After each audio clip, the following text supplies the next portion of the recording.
اس حدیث کے جو راوی ہیں ابو ہریرہ اور ابو سعید الخدری ہیں. ابو سعید خدری کے بارے میں آپ نے کیا پڑھا؟ بعض لوگ خزری پڑھتے ہیں زال کے ساتھ، جبکہ خدری ہے دال کے ساتھ. یہ حدیث کے مشہور راویوں میں سے ہیں. انہوں نے 1170 احادیث روایت کی ہیں. ابو سعید خدری کا اصل نام کیا تھا؟ سعد. ان کا نام سعد، والد کا نام مالک تھا، سعد بن مالک، اور دادا کا نام سنان تھا، اور دادا بھی مسلمان تھے. قبیلہ خزرج سے تھے، یعنی انصاری صحابہ میں سے ہیں. والدہ کا نام انیسہ بنت ابی حارثہ تھا، اور یہ بنو نجار سے تعلق رکھتی تھی. بنو نجار کون تھا بنو نجار کا قبیلہ؟ کیا کیا تھا ان کی بچیوں نے؟ جب آپ صلی اللہ علیہ وسلم مدینہ تشریف لائے تھے تو انہوں نے خوشی کا اظہار کیا تھا خاص طور پر. ابو سعید خدری کے والدین دونوں ساتھ ہی مسلمان ہوئے تھے، اور انہوں نے مسلمان والدین کے زیر سایہ بچپن سے تربیت پائی تھی. جب مسجد نبوی تعمیر ہو رہی تھی تو اس وقت یہ بہت چھوٹے تھے ابھی، لیکن انہوں نے مسجد نبوی کی تعمیر میں حصہ لیا، یعنی 10-11 سال کے تھے. 13 سال کی عمر میں غزوہ احد میں اپنے والد کے ساتھ گئے. آپ صلی اللہ علیہ وسلم نے ان کو سر سے پاؤں تک دیکھا. کیوں دیکھا؟ کہ یہ چھوٹے لگتے ہیں. پھر آپ نے ان کے ہاتھوں کو دیکھا تو کہا کہ ہاں، ہاتھ تو مردوں والے لگتے ہیں. بعض بچوں کے ہاتھ بڑے بڑے ہو جاتے ہیں نا بچپن میں، لیکن آپ نے اجازت نہیں دی. بہرحال واپس چلے گئے. اسی جنگ میں آپ صلی اللہ علیہ وسلم کا چہرہ مبارک زخمی ہوا تھا اور اس سے خون بہ رہا تھا. ان کے والد مالک نے آگے بڑھ کر آپ کا وہ خون چوس لیا اور زمین پہ نہیں پھینکا، پی گئے. آپ صلی اللہ علیہ وسلم نے فرمایا اگر کسی کو ایسا شخص دیکھنے کی خواہش ہو جس کا خون میرے خون سے آمیزہ ہو تو مالک بن سنان کو دیکھے. بہرحال یہ اسی جنگ میں جاں بازی سے لڑتے ہوئے شہید ہو گئے تھے. جب وہ شہید ہوئے تو اپنے پیچھے کوئی جائیداد نہیں چھوڑی، کوئی چیز نہیں تھی. تو ابو سعید پر فاقوں کی نوبت آ گئی. اب ظاہر ہے کہ مدینہ میں حالات کچھ بہت اچھے نہیں تھے. بیوہ ماں نے ایک دن کہا کہ جاؤ تم حضور صلی اللہ علیہ وسلم کے پاس اور جا کر اپنی ضرورت پیش کرو، کیونکہ میں نے دیکھا ہے کہ فلاں اور فلاں کو آپ نے کچھ دیا ہے تو شاید تمہیں بھی کچھ مل جائے، تو آپ کے پاس جاؤ. کہتے ہیں کہ میں آپ صلی اللہ علیہ وسلم کی خدمت میں پہنچا تو آپ خطبہ دے رہے تھے، اور خطبے میں جو الفاظ تھے وہ صبر کی تلقین کے تھے کہ جو شخص بھوک پر اور فاقے پر صبر کرے گا اللہ اس پر وسعت کرے گا. تو ایک دم سوچنے لگے کہ میرے پاس تو میری اونٹنی یاقوتہ بھی ہے، اس کا نام یاقوتہ رکھا ہوتا، تو کیوں نہ میں کچھ کام کروں. اور وہ کہتے ہیں کہ میں بغیر کچھ مانگے واپس آ گیا، اور اس کے بعد اللہ سبحانہ وتعالیٰ نے میرے لیے رزق کے دروازے کھول دیے اور بہت سے انصار سے کہیں زیادہ مالدار ہوئے. یعنی اس وقت صبر کیا، ہاتھ نہیں پھیلایا، اللہ سے مانگا، کام کیا، اور اللہ نے بہت کچھ عطا کیا. غزوہ خندق میں 15 سال کی عمر تھی ان کی، لیکن شریک ہوئے لشکر میں. اگرچہ جنگ نہیں ہوئی تھی باقاعدہ، لیکن یہ بھی ان میں شامل تھے. اس کے علاوہ بھی کئی جنگوں میں شرکت کی. 74 ہجری میں وفات پائی، یعنی نبی صلی اللہ علیہ وسلم کے بہت بعد تک زندہ رہے. اور انہوں نے زیادہ تر کام سیکھنے سکھانے کا کیا. یعنی مختلف صحابہ کرام کی مختلف کمالات ہیں، لیکن ان کا جو میدان تھا وہ تعلیم تھی، اور بہت بڑے فقیہ تھے. طالب علمی کا زمانہ اس طرح بھی گزرا کہ ان کے پاس تن کے کپڑے نہیں ہوتے تھے، اس لیے جب یہ مجلس میں حاضر ہوتے تھے تو لوگوں کے پیچھے چھپ کر بیٹھتے تھے کہ پورا لباس نہیں ہوتا تھا، کیونکہ والد جلد شہید ہو گئے تھے. اور جیسے پہلے میں نے عرض کیا کہ فاقوں کی نوبت آ گئی تھی، لیکن سیکھنے کا شوق تھا، علم کا شوق تھا.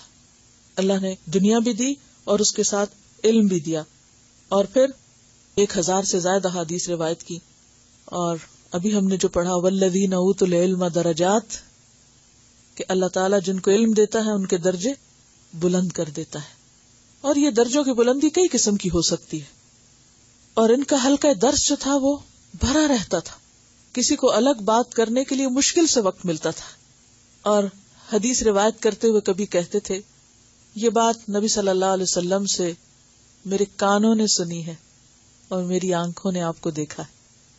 محبت کا ایک انداز ہے نا بات کرنے کا ایک سٹائل ہے، اور اس لیے بھی کہ اس سے سننے والے کو زیادہ یقین بھی آتا ہے۔ بہرحال یہ تھے ابو سعید الخدری۔ تو ان سے یہ حدیث روایت ہے کہ جس میں علم کی مجلسوں اور علم کے حلقوں پر جو اللہ کی رحمت اور فرشتوں کا نزول ہوتا ہے اس کا ذکر ہے۔ عن ابی ہریرہ قال قال رسول اللہ صلی اللہ علیہ وسلم ما من قوم يقومون من مجلس لا يذكرون الله فيه الا قاموا عن مثل جیفة حمار وكان لهم حسرة رواہ ابو داود کتاب الادب۔ سیدنا ابو ہریرہ رضی اللہ عنہ سے روایت ہے کہ رسول اللہ صلی اللہ علیہ وسلم نے فرمایا، جو لوگ کسی مجلس سے اللہ تعالی کا ذکر کیے بغیر اٹھ جاتے ہیں تو وہ ایسے ہیں جیسے کسی مردار گدھے کے پاس سے اٹھے، اور یہ مجلس ان کے لیے حسرت کا باعث ہوگی۔ یہ کون سی مجلسیں ہوتی ہیں؟ جہاں اللہ کا ذکر ہوتا ہی نہیں۔ یہ مجلسیں گھر میں بھی ہو سکتی ہیں، ایون خود گھر والوں کی باہم مجلس، ماں باپ اور بچوں کے ساتھ، فیملی، خاندان، ہمسائے، رشتہ داروں کے بیچ میں بیٹھ کے باتیں، کہ جس میں اول سے آخر تک دنیا ہو اور اس میں کوئی اللہ کی بات نہ ہو، کوئی رسول کی بات نہ ہو۔ مثلا گانے بجانے کی مجلس، بعض اوقات قصے کہانیوں کی ایسی مجلسیں، یا ٹیلی ویژن کے آگے بیٹھ کر صرف آپ دیکھ رہے ہیں کچھ کبھی کچھ، اور چینل پہ چینل بدلتے جا رہے ہیں، اور کہیں بھی کوئی اللہ کا نام اور ذکر نہیں، اور بیٹھ کے اس پہ تبصرے کر رہے ہیں یا نیوز سن رہے ہیں، اور صرف دنیا کی باتیں ہو رہی ہیں اور تبصرے ہو رہے ہیں دنیا بھر کی سیاست پر، اور کوئی اللہ کا ذکر نہیں، کوئی ایسی بات نہیں۔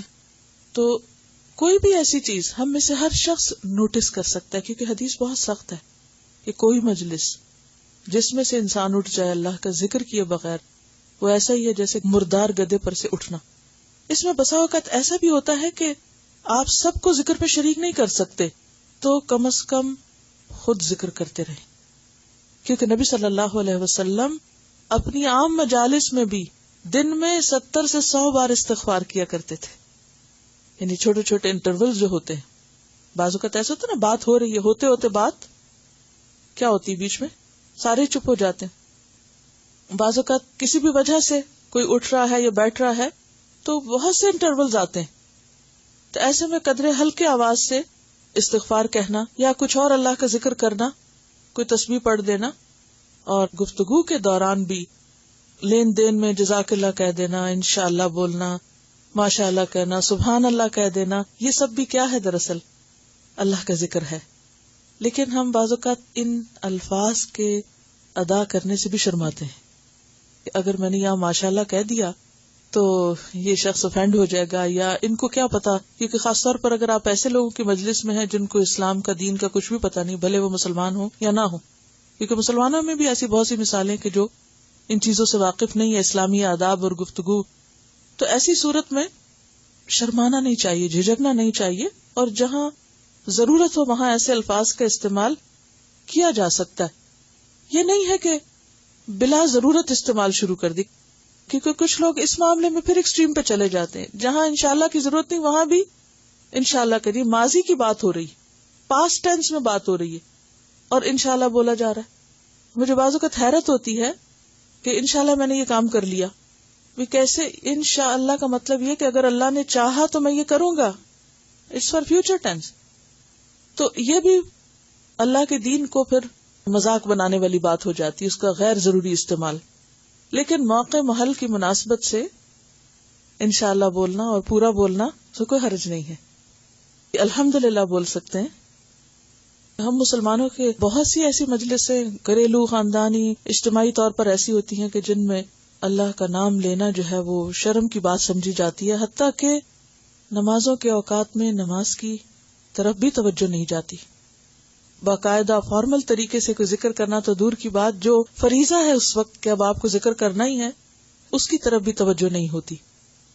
تو یہ چیز بھی انسان کے لیے خسارے کا باعث ہے۔ لفظی ترجمہ دیکھ لیتے ہیں حدیث کا۔ ان ابی ہریرہ، حضرت ابو ہریرہ سے روایت، قال قال رسول اللہ صلی اللہ علیہ وسلم، کہ رسول اللہ صلی اللہ علیہ وسلم نے فرمایا، ما من قوم، نہیں کوئی قوم، یقومون، جو کھڑے ہوتے ہوں، یعنی نہیں کچھ لوگ، قوم بمانا لوگ، یقومون جو کھڑے ہوتے ہوں، من مجلسن کسی مجلس سے، لا یذکرون اللہ نہ ذکر کرتے ہوں اللہ کا، فیہ اس میں، الا مگر قاموا وہ کھڑے ہوتے ہیں، ان مثل جیفت حمار مانن مردار گدھے کے، جیفا کہتے ہیں لاش کو، حمارن گدھے کی لاش سے جیسے اٹھتے ہیں۔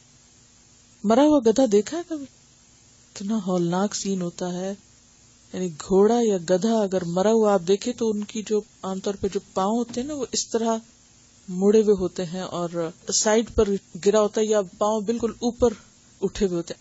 عام طور پر ہم گدھے کو کھڑا ہی دیکھتے ہیں، تو جب گدھا مر جاتا ہے تو مرنے کے بعد اس کا جو سین ہے، یعنی صرف دیکھنا اس کا جو ہے وہ بھی انتہائی مکروہ ہوتا ہے۔ یعنی مجھے بسا اوقات تصاویر میں دیکھنے کا اتفاق ہوا ہے اور نظر نہیں ٹھہرتی اس کے اوپر، اور کہاں یہ کہ لوگ وہاں بیٹھ کے اسے نوچ کے اٹھیں۔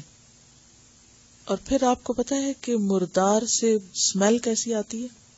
کبھی مرے ہوئے کتے کے پاس سے گزرے ہیں آپ، یا کسی بھی مرے ہوئے جانور، چوہا ہی کہیں مر جائے، کوئی مردار جانور، اس قدر تکلیف دہ بو ہوتی ہے کہ شاید ہی اس سے گندی بو کسی اور چیز کی ہوتی ہو۔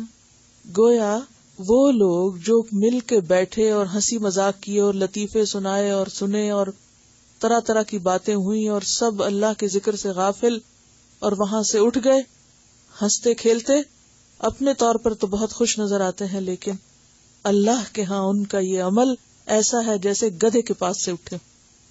پھر سوال یہ پیدا ہوتا ہے کہ اللہ سبحانہ وتعالیٰ نے گدھے ہی کا لفظ کیوں بولا؟ یہ سوچنے کی بات ہے نا، بکری بولی جا سکتی تھی، بھینس گائے بولی جا سکتی تھی، لیکن گدھا، وائے گدھا؟ گدھا جو ہے وہ حماقت کی سمبل بھی ہے، گدھے کی آواز بھی ایسی ہے کہ جو اللہ سبحانہ وتعالیٰ کو سب آوازوں میں زیادہ ناپسندیدہ ہے۔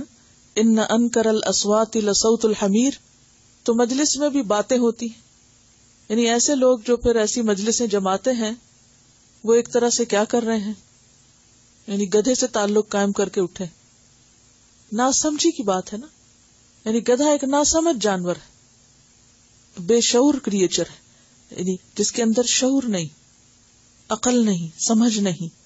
تو ایسے لوگ جو کہیں بیٹھیں اور پھر اپنی سب سے محبوب ہستی کو یاد نہ کریں، آپ دیکھیں جس سے آپ کو محبت ہوتی ہے وہ آپ کو ہر جگہ یاد آتا ہے، اور کہاں یہ کہ کوئی انسان یہ دعویٰ کرے کہ مجھے اللہ سے محبت ہے اور پھر لوگوں کے ساتھ بیٹھ کے اللہ کی کوئی بات بھی نہ کرے، اور اگر لوگ موڈ میں نہیں ہے سننے کے تو خود بھی یاد نہ کرے اللہ کو، خود بھی بھول جائے اور وہ بھی انہی میں شامل ہو جائے، تو پھر اس کی عقل کا کیا عالم۔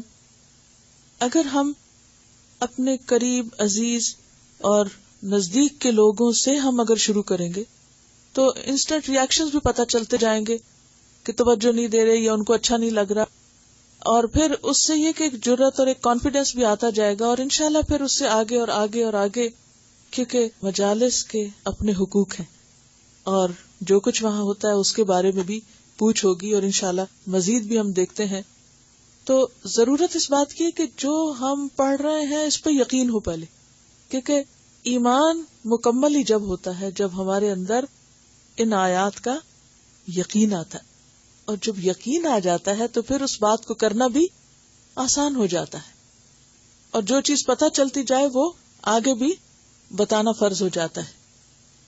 اگر ہم لفظ قرآن یا حدیث استعمال نہ کریں اور لوگوں سے کچھ سوال پوچھ لیں، میں عام طور پر سوال پوچھتی ہوں، اچھا اس چیز کے بارے میں آپ کا کیا خیال ہے، فلاں چیز کیسے ہوتی ہے، کیونکہ اس سے دوسرے شخص کو کانفیڈنس ملتا ہے اور وہ اپنی ذمہ داری سمجھتا ہے کہ وہ پھر اس کا کچھ نہ کچھ جواب دے، اور اگر اس کو جواب نہیں آتا تو پھر وہ ذہنی طور پہ تیار ہو جاتا ہے کہ میری بات اب سنیں۔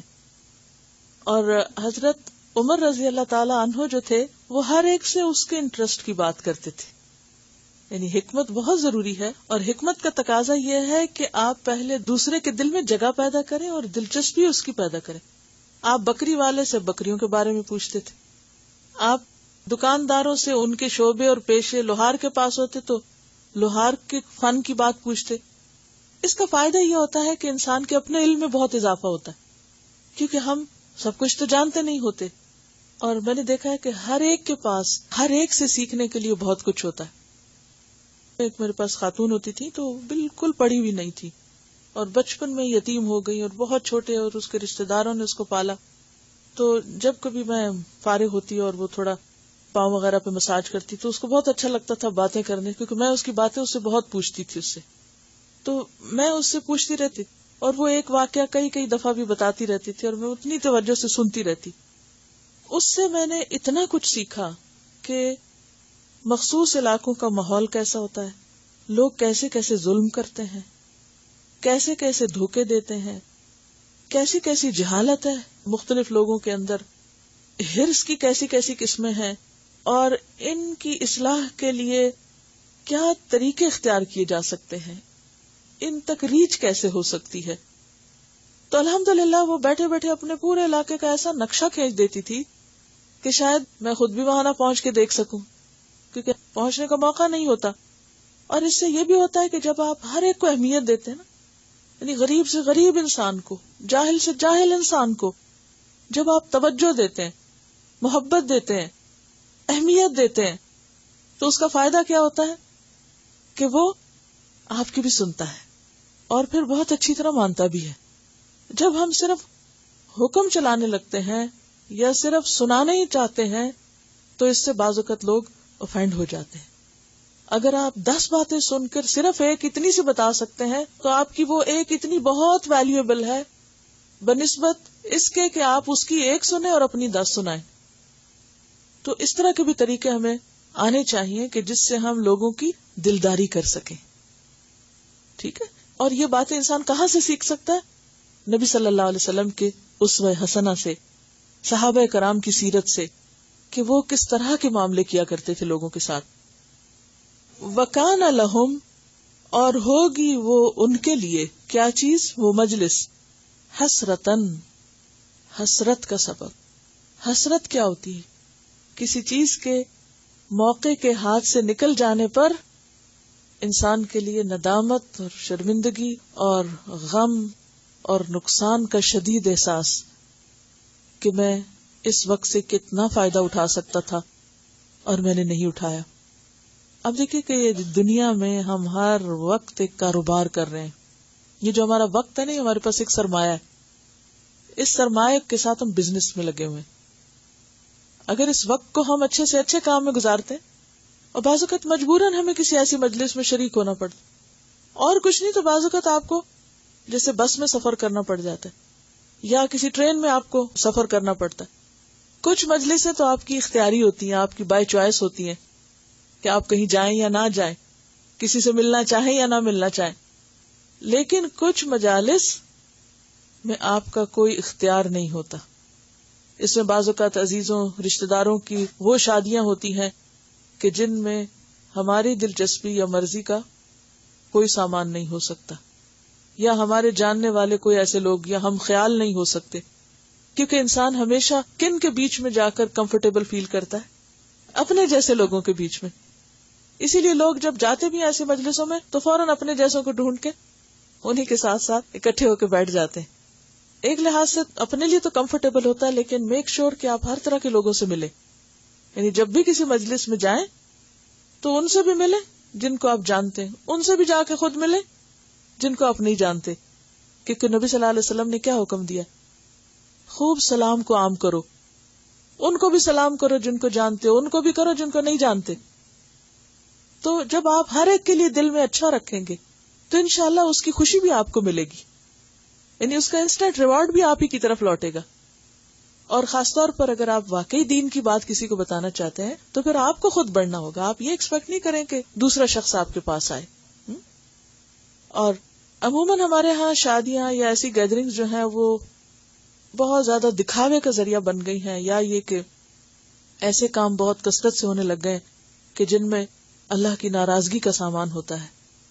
تو اس میں بہت دل کڑتا بھی ہے اور دل لگتا بھی نہیں، اور ان کو بسا اوقات فوری طور پر چھوڑنا بھی بہت زیادہ مشکل ہو جاتا ہے. تو ایسی صورت میں انسان حسب حال فیصلہ کر سکتا ہے کہ کسی ایسی مجلس میں شریک ہونا کتنا لازم ہے آپ پر. 2 طرح کے لوگ ہوتے ہیں جو آپ کو دعوت دیتے ہیں. ایک ہوتے ہیں جو آپ کے دوست ہیں، رشتہ دار ہیں، جان پہچان کے لوگ ہیں. میرے خیال میں جن لوگوں سے ہماری رشتہ داری ہے ان سے ہمارے ٹرمز اتنے تو اچھے ہونے چاہیے کہ ہم ان کو وقتاً فوقتاً کوئی اچھا مشورہ دے سکیں یا نہیں، بھلے وہ مانے یا نہ مانے، پیار سے، محبت سے. اور اگر ہم اس لیول پہ ابھی نہیں پہنچے کہ ہم انہیں کوئی مشورہ دیں، یا یہ کہ وہ ہمیں کچھ نہیں سمجھتے کہ ہمارے مشورے کو کچھ سمجھے، تو ایسی صورت میں پھر آپ پیار سے، محبت سے معذرت کر سکتے ہیں، یا یہ کہ ارلی جا کر ارلی واپس آ سکتے ہیں، یا پھر یہ کہ دیر سے جا کے آ سکتے ہیں واپس، یا یہ کہ آپ جا کر ان کو بتا سکتے ہیں کہ آپ کو تو معلوم ہے کہ میرے لیے ایسی جگہوں پہ بیٹھنا مشکل ہے، تو میں چونکہ آپ کے لیے خوشی کا موقع ہے تو یہ جو بھی کوئی گفٹ ہو یا اس مناسبت سے آپ کی ذمہ داری بنتی ہو وہ اپنی ذمہ داری پوری کریں اور اجازت لے کر واپس آ جائیں.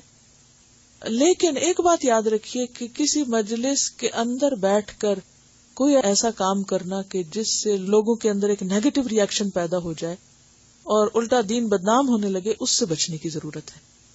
کیونکہ ادعو الی سبیل ربک بالحکمت والموعظۃ الحسنۃ وجادلہم باللتی ہی احسن. اگر جھگڑا بھی کرنا ہے تو بھی خوبصورت طریقے سے ہو، کہیں آرگیومنٹ ہے یا کوئی بحث بھی ہو گئی تو بھی اس میں خوبصورتی ہو، اور چھوڑنا بھی ہو کسی کو تو واہجرہم ہجرا جمیلا، چپکے سے ایک طرف ہو جائیں اور نصیحت اور سمجھانے کا وقت جو ہے وہ کوئی اور رکھے. کیونکہ اگر اس وقت آپ نے بہت غصے کا اظہار شروع کر دیا تو کیا ہوگا؟ مانے گا تو کوئی نہیں، لیکن دین والوں سے ایک ری ایکشن ضرور ہو جائے گا. یا لوگ عموماً کیا کہتے ہیں کہ یہ اب چونکہ دین میں آ گئے ہیں لہذا ان کا سر پھر گیا اور اب یہ روڈ ہو گئے، اب یہ اپنے آپ کو بڑی چیز سمجھنے لگے. یہ تاثر نہ دیں. عاجزی اور انکساری اللہ کو بھی پسند ہے اور بندوں کے لیے بھی عاجزی انکساری ہی ہونی چاہیے. خواہ آپ نصیحت کر رہے ہوں یا سن رہے ہوں، دونوں مواقع پر ہمبل رہیں اور احسن طریقہ اختیار کریں. اور اپنی طرف سے اگر آپ احسن اختیار کریں گے تو پھر اللہ تعالیٰ اس نتیجے کو بھی انشاءاللہ احسن کر دے گا.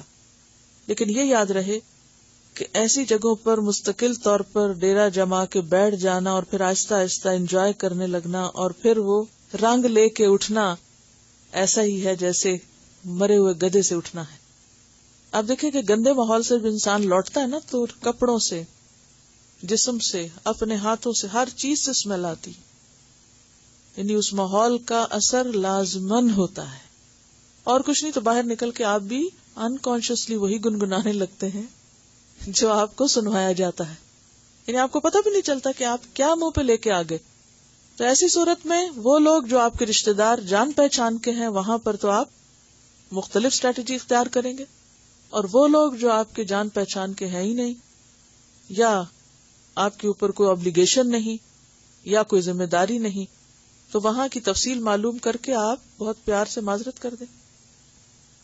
ان کا سوال یہ ہے کہ بعض اوقات ہم کچھ پڑھ رہے ہوتے ہیں اور اتنے میں کوئی باہر سے لوگ آ جاتے ہیں، اور اس وقت کیا ہم پڑھنا چھوڑ دیں؟ کیونکہ اگر ہم پڑھتے رہیں گے تو ان کو برا لگے گا. تو بات یہ ہے کہ دو طرح کے وزٹرز ہوتے ہیں نا، ایک تو ریگولر ہوتے ہیں جیسے ہمارے رشتہ دار وغیرہ ہوتے ہیں، اور بعض لوگ ایسے ہوتے ہیں جو کبھی کبھاری آتے ہیں. تو ویسے تو اصول یہی ہے کہ جس کے بھی گھر جائیں اجازت لے کے، اطلاع دے کے جانا چاہیے اور وقت لے کے، تاکہ دوسرے کو زحمت نہ ہو. لیکن اگر کوئی اچانک آ جائے تو پھر یہ دیکھا جا سکتا ہے کہ اس کی ضرورت کیا ہے. اگر تو اس کے پاس وقت ہے تو آپ اس کو اپنی پڑھائی میں ساتھ شریک کر لیں اور اسے بتا دیں بہت نارمل طریقے سے کہ ہم یہ کر رہے ہیں، آپ بھی آ جائیں. اور اگر اس کے پاس وقت کم ہو یا آپ دیکھیں کہ اس کے لیے بیٹھنا مشکل ہے تو اس کو اٹینڈ کر کے پھر اپنا پڑھ لیں. ہم سب گھر میں جیسے کام کر رہے ہوتے ہیں تو بعض اوقات کوئی رشتہ دار آ جاتا ہے تو ہم اس کو بھی شریک کر لیتے ہیں. جیسے کوکنگ کر رہے ہیں تو ہم اس کو کچن میں لے جاتے ہیں اور تم بھی یہاں بیٹھ جاؤ، اور آپ ساتھ ساتھ کوکنگ کر رہے ہیں، ساتھ ساتھ اس سے بات کر رہے ہیں یا کوئی اور کام کر رہے ہیں تو اپنی اس ایکٹیویٹی میں اس کو شریک کر لیتے ہیں. تو اسی طرح علمی ایکٹیویٹی میں پیار سے شریک کر لیں تو انشاءاللہ تعالی مشکل نہیں ہوگی. عن ابی ہریرہ رضی اللہ عنہ عن النبی صلی اللہ علیہ وسلم قال ما جلس قوم مجلسا لم يذكروا الله فيه ولم يصلوا على نبيهم إلا كان عليهم ترة فإن شاء عذبهم وإن شاء غفر لهم. رواہ الترمذی. سیدنا ابو ہریرہ رضی اللہ عنہ سے روایت ہے کہ نبی کریم صلی اللہ علیہ وسلم نے فرمایا، جس مجلس میں لوگ اللہ تعالیٰ کا ذکر نہیں کرتے اور نہ اپنے نبی صلی اللہ علیہ وسلم پر درود بھیجتے ہیں، وہ ان کے لیے نقصان دہ ہوگی، وہ ان کے لیے نقصان دہ ہوگی. پھر اگر اللہ چاہے تو ان کو عذاب دے اور چاہے تو بخش دے. یعنی یہ بات معمولی بات نہیں ہے کہ ہم جہاں چاہیں ذکر کریں اور جہاں چاہیں نہ کریں، اور جہاں اور کر رہے ہیں وہاں ہم بھی کر لیں اور جہاں کوئی نہیں کر رہا وہاں شرما جائیں. ہمیں شعوری اور غیر شعوری دونوں طرح ہر موقع اور ہر مقام پر اللہ کا ذکر کرتے رہنا ہے، اور اسی طرح درود شریف بھی پڑھتے رہنا ہے. اور یہ جو ترتن کا لفظ ہے یہ نقصان کے لیے آتا ہے کہ وہ اس کمی کو جو اس مجلس میں اللہ کا ذکر نہ کرنے کی وجہ سے ہوئی کسی دوسری طرح پورا نہ کر سکے گا. کوئی اور چیز اس کے بدلے میں ہو ہی نہیں سکتی. تو اس لیے کس قدر ضروری ہے کہ ہم ہر موقع پر حسب استطاعت کچھ نہ کچھ اللہ کا ذکر ضرور کریں. آج کے لیے اتنا ہی کافی ہے. اس باب میں بہت کچھ ہے، ابھی انشاءاللہ بہت سے آداب موجود ہیں. اب ایسا ہے کہ آپ کے لیے ہوم ورک، اپنے اس ہفتے کے عملی تجربے سے ایک بات اپنے گروپ میں شیئر کیجئے کہ جو آپ نے کسی مجلس میں اللہ کے ذکر کے طور پہ کی. اس میں ذکر کی بہت سی قسمیں، وسیع میدان ہے، کیونکہ یہ تو ہو نہیں سکتا کہ آپ لانگ ویکینڈ پہ جائیں اور کسی مجلس میں شریک نہ ہوں کہیں نہ کہیں. اور اگر کہیں بھی نہیں جا رہے آپ تو آپ اپنے گھر میں بھی اپنے بچوں کے بیچ میں ہر روز مجلس میں بیٹھتے ہیں، تاکہ کھانے کی ٹیبل پر بھی ایک کیا ہوتی، مجلس ہوتی. تو آپ کسی ذاتی تجربے کو اپنے گروپ میں شیئر کریں گے، اور وہ ساری رپورٹ پھر میرے پاس بھی آئے کہ مختلف لوگوں نے کیا اسٹریٹجیز اختیار کری، تاکہ پھر دوبارہ آپ سب کے ساتھ شیئر بھی کیا جائے، کیونکہ ہمیں ایک دوسرے سے بھی اس طرح سیکھنے کا موقع مل سکتا ہے. کیا سمجھ میں آئی؟ کیا ہوم ورک ہے؟ اس کو تھوڑا سا بریف کر لیتے ہیں کہ ذاتی تجربے سے اس ہفتے کے دوران کسی مجلس میں اللہ کے ذکر کی شعوری کوشش آپ نے کیا کی. ذاتی تجربے سے بتائیے کہ آپ نے اس ہفتے میں کسی مجلس میں اللہ کے ذکر کی شعوری کوشش کیا کی.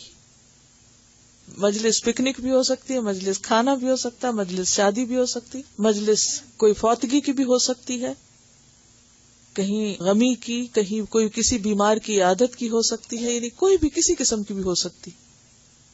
وزن کیا ہے مجلس کا؟ محفل، ٹھیک ہے. اور یہ کیا ہے؟ ظرف، ٹھیک ہے. بیٹھنے کی جگہ، بیٹھنے کا مقام اور بیٹھنے کا وقت، یعنی دونوں چیزیں اس میں آتی ہیں نا. چاہے آپ کانفرنس کال پر ہوں، یعنی ایک شخص یہاں بیٹھا ہے اور ایک آسٹریلیا میں بیٹھا ہے اور ایک کہیں اور بیٹھا ہے، اور آپ آن لائن مجلس کر رہے ہیں. دیکھیں نا کہ جو وقت بدل گیا ہے. اور الحمدللہ، شکر اللہ کا کہ عربی میں اسم ظرف کے دونوں ہی معنی ہیں، صرف جگہ کے ساتھ خاص نہیں بلکہ کسی ایک مقصد پر لوگوں کا اکٹھے ہونا، بیٹھنا، جمع ہونا، یعنی کسی ایک چیز پر لوگوں کا اجتماع، اکٹھے بیٹھ کر، خواہ وہ بالکل ساتھ ساتھ بیٹھے ہوں یا پھر آپ ایک ایک کانٹیننٹ پہ بیٹھے ہوں اور ایک ٹاپک پہ بات کر رہے ہوں، تو یہ بھی مجلس ہے. تو اس میں آپ نے شعوری طور پر اللہ کے ذکر کی کیا کوشش کی، اور پھر اس کا آگے ری ایکشن کیا ہوا یا اس کا فائدہ کیا ہوا، کوشش کامیاب ہوئی یا ناکام ہوئی، یا آپ کو کوشش ہی بھول گئی، خود ہی یاد نہیں رہا آپ کو. تو نیکسٹ ویک انشاءاللہ تعالی آپ شیئر کیجئے پھر سب کے ساتھ، کیونکہ ہم سیکھ سکیں کہ یہ کام ہم کریں کیسے. ہم اپنی مجلسوں کی بات تو کر رہے ہیں، لیکن بچوں کی جو مجلسیں ہیں وہ جب آپس میں دوستوں میں بیٹھتے ہیں وہ بالکل ہی آؤٹ ہوتے ہیں، یعنی وہ تو ایک اور ہی دنیا میں ہوتے ہیں. ہمارے ساتھ بیٹھیں گے تو کچھ اور، وہ کمپارٹمنٹ بنے ہوئے نا اس کمپارٹمنٹ میں آئیں گے تو کچھ اور طرح بہیو کریں گے، دوسرے کمپارٹمنٹ میں جائیں گے تو دوسری طرح بہیو کریں گے. تو جن بہنوں کے بچے ہیں وہ اپنے بچوں کے اعتبار سے کیا چیزیں سجیسٹ کرتے ہیں تو اس پر بھی سوچئے، اور انشاءاللہ اس کو الگ سے پھر نیکسٹ ویک ذکر کریں گے. مجھے خود کبھی سمجھ میں نہیں آتا کہ ہم ہوم ورک کو سر پہ مسلط کیوں کر لیتے ہیں. اس کو اپنے اندر اس طرح جذب کر لیا کریں کہ وہ آپ کی نیچرل لائف کا ایک حصہ بن جائے. اٹس نتھنگ ٹو ڈو کہ آپ اس کو ایک الگ سے ایک پیچ لگا کے اور اس کو لکھنے کے لیے اور نمبر کے لیے الگ سے اسے بنا کے اور کر کے ادھر رکھ کے پھر آ جائیں کہ ہم نے کر لیا تھا کہ ہم اگلی دفعہ بتا دیں. Be natural. اور ذکر سے مراد کوئی لمبی کہانی اور ایسی باتیں نہیں ہے، الا یہ کہ کوئی آپ سے ریکویسٹ کرے کہ جی ہمارے گھر میں آپ درس دیجئے. اس کے بغیر درس شروع کرنا خود سے خود بیٹھ کے یہ ناپسندیدہ امور میں سے، اور خاص طور پر اگر کوئی سننے کو تیار نہ ہو تو اس وقت میں درس دینا شروع کر دینا، یہ دین کا مذاق بنانا ہے. ٹھیک ہے، تو اس سے بہت پرہیز کی ضرورت ہے. ہاں اگر کوئی ریکویسٹ کرے تو ضرور کرے، ادروائز مقابلہ آپ کا اس بات میں ہے کہ زیادہ خوبصورت انداز سے آپ نے اللہ کی بات کیسے پہنچائی کہ دوسروں کے لیے خوشی کا باعث بھی بنی. سبحانک اللہم و بحمدک نشہد ان لا الہ الا انت نستغفرک و نتوب الیک. السلام علیکم و رحمۃ اللہ وبرکاتہ.